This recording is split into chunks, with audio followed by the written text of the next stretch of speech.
Hey guys, welcome back to my channel. Today I want to show you a very important thing to do when you're about to purchase a used chainsaw.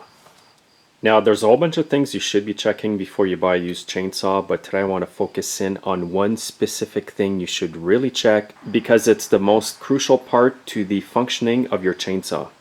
And what that is, guys, is the compression and also the condition of the piston and the rings by looking through the exhaust port. Now, one quick way you can check the compression without taking anything apart is just grab the chainsaw and pull on it. You'll be able to tell if it's got decent compression if you're familiar with using chainsaws. So that's the first thing I do when I look at used chainsaws or saws that come in the shop for repair is I pull the cord and I can feel the resistance or the compression. And as you can see, the compression feels pretty good on this one. However, it's not enough to just pull it over. I'm going to take the muffler off on this chainsaw here and show you the condition of the piston and rings. So when you go to buy a used chainsaw, not everybody may let you take the muffler off to look at it. They will definitely let you pull it over like I did earlier. However, this is very crucial when you go to buy a chainsaw is to take off the muffler and look inside. You can bring some tools with you if you're familiar with the size of tools you need to remove the muffler. So in this case, I'm taking the muffler off on this Stihl MS361 and it requires a T27 Torx screwdriver. I'm going to use my impact today. It's going to be nice and quick. And on this saw here, I'm just going to reach inside here. And there's a third one at the bottom here.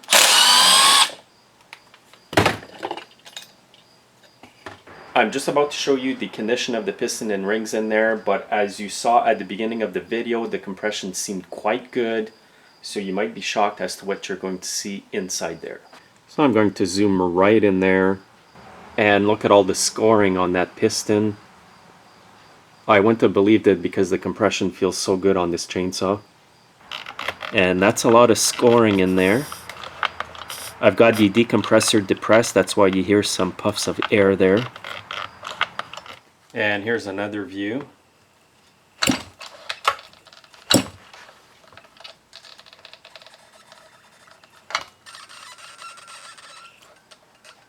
And you can see the inside of the cylinder there behind the piston. It doesn't look too bad.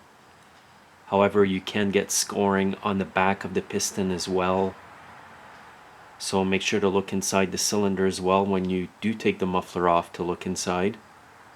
So the second you see scoring like that on any two-cycle engine, stay away from it.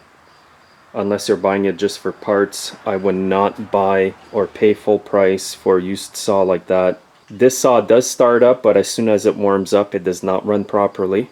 Now there's a few factors that can cause a scored piston and rings like that. One of them could be that there wasn't enough oil in the fuel. Another one could be that it overheated a lot, so you want to keep that in mind if you see damage like that.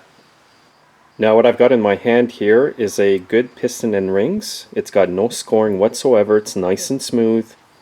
This is what you want to see when you take off the muffler on any chainsaw. And the compression's reading at around 90 pounds on this chainsaw. It's a bit low, quite low actually. You want at least about 150 or more. And when you look at the scoring on the piston, it kind of makes sense why it's low like this.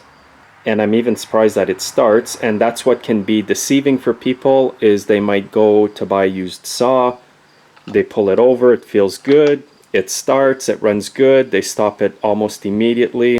But then when they get home and use it for quite a while, they'll realize that as soon as it warms up, it's not going to run properly. And with that kind of damage you see on the piston and rings, it's just a matter of time before it will not start at all. I'll be making a video in the future as to what to all look for when you're buying a used chainsaw, but for today I wanted to show you that one important thing, and that's because you can easily be deceived when you go to buy a used chainsaw and then end up with a huge repair cost, or it may not even be worth fixing. So when you go to buy a used chainsaw, bring a few tools with you. Ask the owner first if you can remove the muffler to have a look. If they let you look, then they've got nothing to hide. That's a good sign.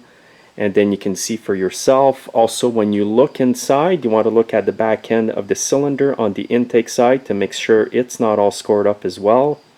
Because sometimes the piston can be scored in the back where the intake is, as well as the cylinder, but the front end might be okay here where the exhaust is.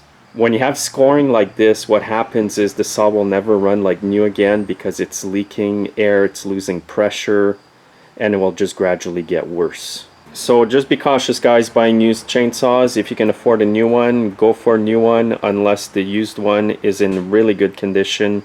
I just see so many people coming in my shop with saws they just bought online from the classifieds, and they end up needing a whole whack of parts. And also make sure to check the condition of the bar and chain as well, because they need to be replaced periodically. Like I said, I'll be making a video in the future as to what to look for when buying a used chainsaw. For today though, keep this in mind. Make sure to check the condition of the piston, rings, and cylinder before buying a used chainsaw. Thanks again for watching, guys. Make sure to subscribe to my channel and follow me on Facebook, Twitter, and Instagram, and have yourselves a great day.